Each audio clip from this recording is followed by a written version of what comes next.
అర్హత, అధికారాన్ని అందించేవి కర్మలే. అంటే మనం చేసే పనులే అర్హతను, అధికారాన్ని అందిస్తాయి అన్నమాట.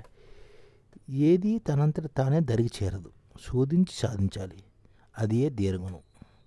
ఏది సాధించాలన్నా, ఏది సంపాదించాలన్నా మనకు అర్హత ఉండాలి. అర్హత ఉంటేనే మనం ఏ అధికారాన్నైనా సాధించగలం, ఏ స్థాయినైనా స్థానాన్నైనా అధిరోహించగలం. మనకు అర్హత ఉన్నట్టయితే దేన్నైనా పొందే అధికారం వస్తుంది. అధికారం అంటే మామూలుగా మనం అనుకునే అధికారం కాదు. మన ఆధిక్యాన్ని ఆసరా చేసుకుని అందరి మీద అజమాయి చేసే ఆధిక్యం. అధికార తత్వం కాదు, ఆధిపత్య ధోరణి అంతకన్నా కాదు. మనల్ని మనం ఉద్ధరించుకోవడానికి, మన జీవితాలను ఇహంలోనూ పరంలోనూ ఉన్నతం చేసుకోవడానికి మనం చేసే పనుల్లో మనం తెచ్చుకునే సామర్థ్యమే అర్హత. అర్హత ఉన్న తర్వాత అవసరమైన ప్రయత్నాలు చేయాలి. ఈ సూత్రం భౌతిక ప్రపంచానికి సంబంధించిన విషయాలకే కాకుండా ఆధ్యాత్మిక సంబంధించిన విషయాలకు కూడా వర్తిస్తుంది.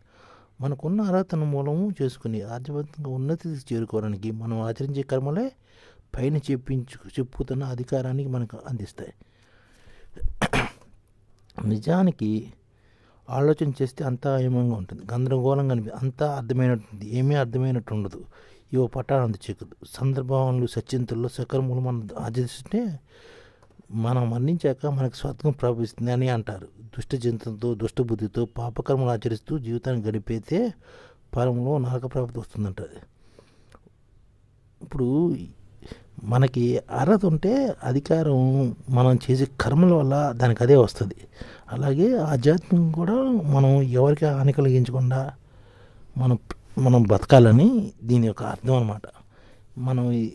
మనకు అర్హత ఉండనుకో ఆటోమేటిక్గా మనకు అధికారం కూడా వచ్చేస్తుంది మనం చేసే కర్మల ద్వారా. అలాగే ఐడిఎఫ్ కూడాను అర్హత గల వ్యక్తులకి అప్పచెప్తుంది. వాళ్ళ అర్హతతోటి ఆ పనులు చేయడం వల్ల దేశాభివృద్ధి కూడా జరుగుతుంది అన్నమాట.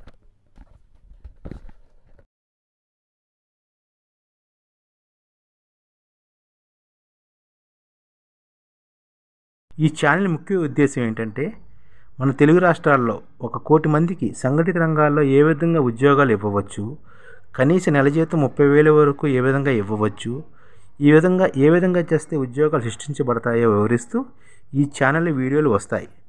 అలాంటి వీడియోలు మీకు కావాలంటే మన ఐడిఎఫ్ భాస్కర్ ఛానల్ని సబ్స్క్రైబ్ చేసుకోండి. ఐడిఎఫ్ అంటే ఇండియన్ డెవలప్మెంట్ ఫోర్స్. ఈ వీడియోలు చూసిన తర్వాత మీకు నచ్చితే లైక్ చేయండి, మీ ఫ్యామిలీ మెంబర్స్కి షేర్ చేయండి, మరియు మీ ఫ్రెండ్స్కి షేర్ చేయండి. Thank you. నమస్కారం.